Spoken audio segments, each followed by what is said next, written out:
Dios les bendiga, Dios les guarde, hermano, en este día, lunes 21 de septiembre, prontamente ya, si Dios nos presta vida, vamos a estar juntos, hermano, en nuestras reuniones y orar juntos y alabar al Señor juntos y escuchar la palabra juntos. Pero mientras esto pasa, pues vamos a ver el año ya vamos a entrar al año de preparación de nuestro Señor Jesucristo, hermano. Pero antes quisiera solamente hacer un pequeño resumen de lo que hemos visto. Voy a compartir la pantalla con ustedes para que así lo podamos ver y apreciar esto que tenemos, hermano. Miren, en este resumen vamos a hablar de una vida paralela, ¿sí? Una vida paralela de Jesús, el Salvador, el Hijo de Dios, el ungido, y de Juan el Bautista. Podemos apreciar cómo María, después de haber sido que también anunciada que iba a tener un hijo, fue prontamente a ver a su prima Elizabeth, el cual ya estaba embarazada, y cuando la vio, dice las Escrituras que el niño se puso muy feliz, saltó de contento y reconoció a Elizabeth que había recibido, la llenó del Espíritu Santo. Entonces Jesús y Juan el Bautista en este crecimiento de vidas paralelas. Y mire lo que Lucas expresa en su capítulo 2, versículo 52, dice, y Jesús crecía en sabiduría y en estatura y en gracia para con Dios y para con los hombres. Esto es la forma en cómo Jesús está llevando su vida de niñez, juventud. Ya parece hemos visto como a los 12 años se presentó en Jerusalén y cómo estuvo enseñando a los del Sanedrín las Sagradas Escrituras. Crecía en gracia delante de Dios y delante de los hombres. También podemos apreciar en Lucas capítulo 1:80, ahora Juan el Bautista. Y el niño crecía y se fortalecía en espíritu, gracias a Dios, igual, en gracia con Dios. Dice, y estuvo en lugares desiertos hasta el día de su manifestación en Israel.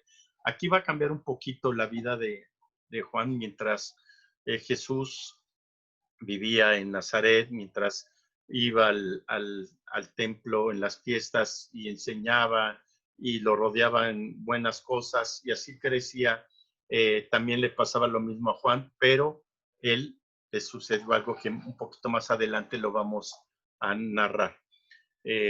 Vamos a ver el entorno, cómo se movía la situación judía en el sistema religioso.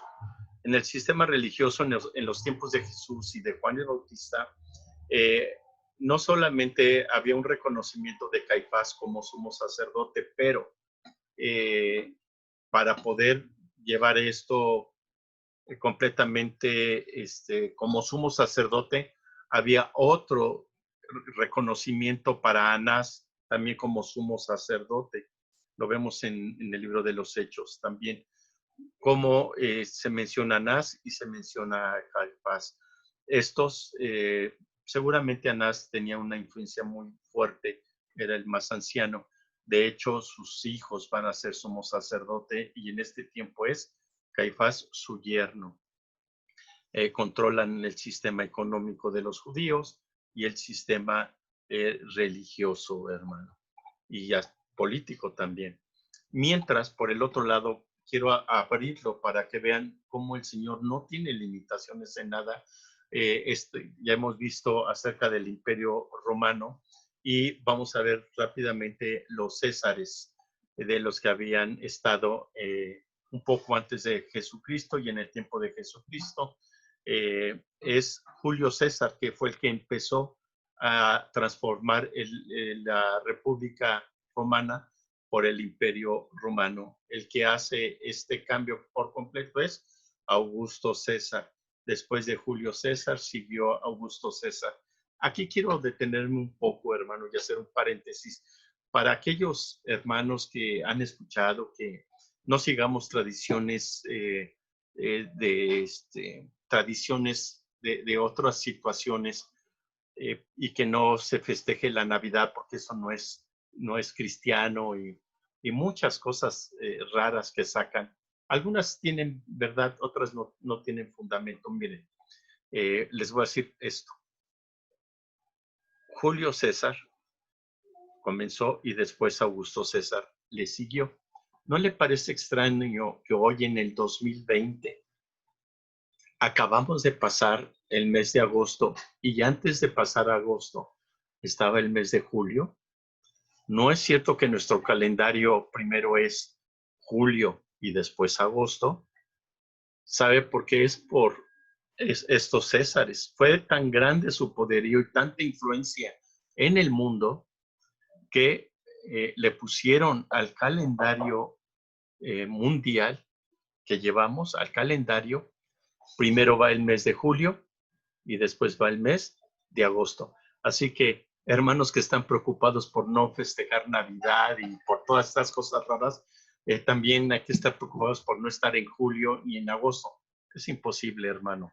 Le damos gracias a Dios por todo esto que nos enseñan las Sagradas Escrituras. Es que no nos espantemos.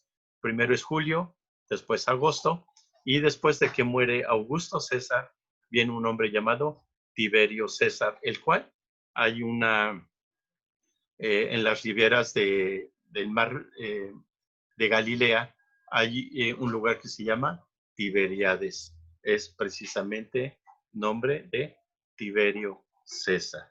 Continuamos, hermano. Ahora vamos a ver la dinastía herodiana. Herodes el Grande se le ha adjudicado a Judea, Samaria, Galilea, Iturea y Perea. Al morir, recuerden que cuando se regresa a la edad de 4 años, 3, 4 años Jesucristo, les dicen que no pasen por Judea porque Arquelao es el que tiene el dominio. Al morir Herodes el Grande, a Augusto César le da a Herodes Arquelao, Judea y Samaria, a Herodes Antipas, Galilea y Perea, a Herodes Felipe le da Iturea, esta es Perea, Iturea. Y cuando muere cuando muere Arquelao, perdón, cuando muere Arquelao, Tiberio César otorga a Herodes Antipas, le otorga también el control de Samaria y Judea. Imagínense, Judea, Samaria, Galilea y Perea lo gobierna ya Herodes Antipas, quedando solamente Herodes Felipe. Y como gobernador de todo esto está Poncio Pilatos. Así está la vida de Juan el Bautista y la vida de Cristo Jesús creciendo en paralelo. Uno en el área sacerdotal, que es Juan el Bautista, y el otro está siendo criado y educado en Galilea. Vamos a ver la profecía de Zacarías. Esto es muy importante, hermano, que tú y yo lo podamos entender, lo podamos ver. Mira, los judíos reconocen a Juan el Bautista como un profeta de Dios, íntegro. Los musulmanes reconocen a Juan el Bautista como aquel que escogió Dios por su integridad, por su limpieza y por su dedicación a Dios. Nosotros los cristianos debemos de tener un reconocimiento especial de Juan el Bautista, de cómo lo utilizó Dios para llevar su palabra. ¿Qué hubiera sido si también hubiera pecado? ¿Qué hubiera pasado si se hubiera involucrado en los asuntos religiosos de los fariseos o de los saduceos? Miren, cuando era bebé, cuando era niño, Zacarías dice la palabra de Dios que reciba el Espíritu Santo y va a hablar de parte de Dios. Escuchen lo que dice Zacarías en Lucas 1, 76 al 80. Y tú, hijito, Juan el Bautista, y tú, hijito mío, serás llamado profeta del Altísimo, porque irás delante del Señor para prepararle el camino. Darás a conocer a su pueblo la salvación mediante el perdón de sus pecados. Gracias a la entrañable misericordia de nuestro Dios, así nos visitará desde el cielo el sol naciente para dar luz a los que viven en tinieblas, en lo más terrible oscuridad, para guiar nuestros pasos por la senda de la paz.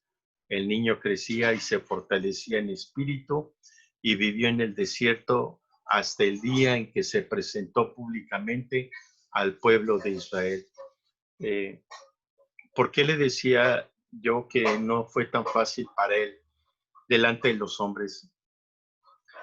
Y recuerde que a los 20 años él ya puede tener una completamente independencia y seguramente a los 20 años se retiró de Jerusalén. ¿Pero por qué se retiró? No estaba de acuerdo cómo estaban llevando el sistema religioso teocrático los judíos, cómo llevaba la administración el sacerdote, el sumo sacerdote Caifás y el sumo sacerdote Anás. No estaba de acuerdo en cómo estaban administrando la situación económica dentro del templo para vender todos los sacrificios que se estaban dando a Dios. Estaba en desacuerdo y salió de ese lugar. Seguramente, hermano, él se fue con un grupo que separatistas, los fariseos se llaman separados, y ellos, hay otros más que también no están de acuerdo y se salen, pero seguramente Juan, hermano, tampoco estuvo de acuerdo con estos que se separaron, con estos que posiblemente llaman esenios, y él vive una vida separada y en el desierto. Qué tremenda situación, no encontró verdaderamente que se llevara una sana doctrina en el templo de Jerusalén con las personas del Sanedrín. Tampoco estuvo de acuerdo en cómo estaban llevando su vida religiosa los esenios que vivían en el Qumran. Y él sabe que desde niño su padre le dijo que él tenía que estar en el desierto, ¿sí? Así como el pueblo de Israel estuvo el pueblo hebreo estuvo por 40 años en el desierto, donde recibió palabra de Dios, donde Moisés salió también, hermano, de Egipto y se fue a una ciudad y después estando pastando a las ovejas, se los llevó al desierto para estar en el monte Sinaí, hermano. Todo esto sucede en el desierto donde Dios habla. No quiere decir que nos vayamos nosotros a un desierto porque ahí nos va a hablar Dios. Estoy hablando, hermano, donde hay la paz, la tranquilidad, el escuchar a Dios, el estar con calma esperando que Dios hable. Ahí Juan está en esta situación y Dios le da algo. Empieza a decirle a la gente que se arrepientan de sus pensamientos que están llevando. Nuestro hermano Carlos Arriola nos mostró el jueves pasado acerca del arrepentimiento. Gira, no te conformes lo que estás haciendo. Si no está Dios llevándote a la actitud que debes de tener, entonces arrepintámonos, hermano, de nuestra conducta, arrepintamos de nuestra manera de hablar, arrepintámonos de nuestros pensamientos, estemos separados, vayamos al desierto, no un desierto físico, porque no es imposible hacerlo, pero sí a un desierto espiritual donde no te contamines, donde no te seduzca el mal, hermano, y que podamos nosotros pedirle al Señor arrepentimiento de nuestra actitud y perdón de nuestros pecados. El único que perdona es Cristo Jesús. Él dice, dará a conocer a su pueblo la salvación mediante el perdón de pecado. El que salva es Cristo, el que perdona es Cristo. Juan nos los da a conocer, Juan el Bautista. Hermano, él lo que él pide es que nos arrepintamos de nuestro pensamiento y nuestra actitud. Esto es bien notorio, hermano, que tenemos que hacer. Vamos a entrar al año de preparación de Jesucristo, pero tenemos que entrar, hermano, en su presencia arrepentidos, hermano. Así que esta enseñanza nos debe de quedar clara, hermano, y entendida acerca de lo que el Señor quiere en nuestras vidas. Así que nos bendiga, que Dios nos fortalezca y recuerde, mañana estaremos a las 8:40 si Dios nos presta vida en vivo y esperar el jueves en vivo también a las 7 de la noche. Hermano, cambiemos nuestra conducta, arrepintámonos, escuchemos el plan maravilloso que tiene nuestro Señor Jesucristo a través de estos dos grandes hombres, Juan el Bautista y Jesús de Nazaret. Seguramente, hermano, tú y yo que hablamos de Cristo, tú y yo que le creemos a Cristo, yo creo que sería muy difícil que nos llevaran y que nos cortaran la cabeza por causa de hablar. Juan sí estuvo hasta el final porque se arrepintió, no se contaminó y trató de vivir, hermano, fiel a lo que Dios le indicaba. Ojalá tú y yo lo podamos hacer. La paz de Dios, hermano.